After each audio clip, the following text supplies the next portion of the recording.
Microsoft had their not E3 but E3 showcase early in the month, and followed it up with an extended look 2 days later. Both were solid showings.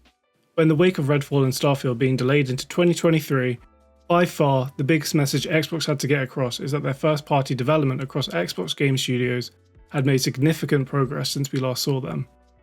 This didn't happen. This didn't even come close to happening, and it's already a huge problem that's going to worsen as time goes on.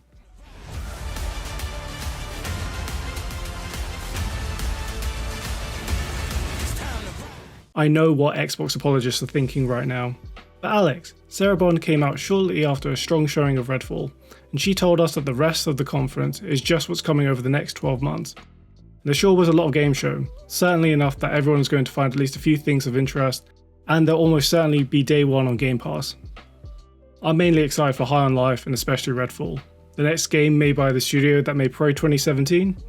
That's probably my most anticipated game for next year now, after that showcase. Oh shit, blood bag!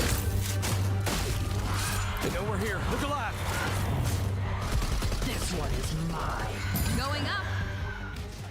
In a vacuum, I really like this idea, but this was not the year to adopt this short-term strategy, because more than ever, people's faith in Xbox's ability to produce first-party content on a consistent basis is at an all-time low in the Series S and X era. Let me break it down.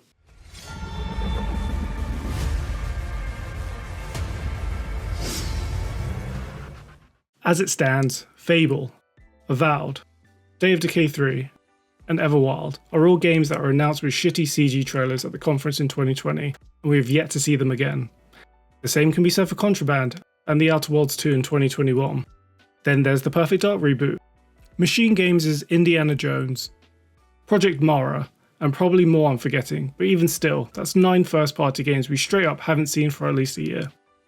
It's not a good look that there's so many first-party games announced, and yet we're only getting Pentiment, and each game you'll be done within a weekend for the whole of 2022. Sure, PlayStation and Nintendo both delay games regularly.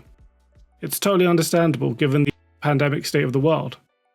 Yet, they have still found a way to release at least a decent amount of blockbuster content in 2022. Let's go! Come here! I got something for you! Thank you!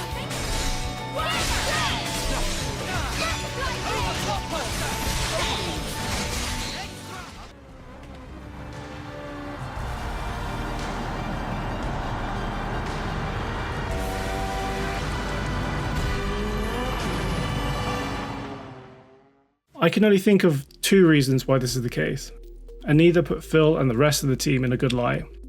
Either they announced these games way too early, and the last 2 years have basically been smoke and mirrors to try and get you to buy an Xbox Series console well before they had first-party content anywhere close to being ready for release.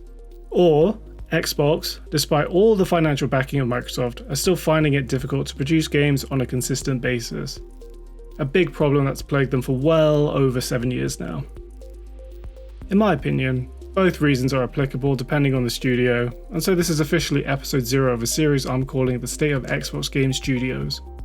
Each episode will have a look at one of their now 30ish development studios, and we're going to find out what went wrong or right with each one.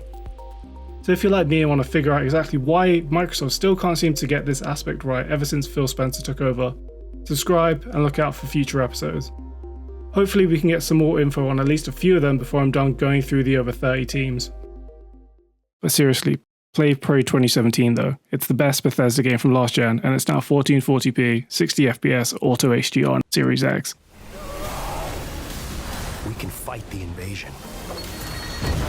If I can't save us, I'm taking every last one of them with me.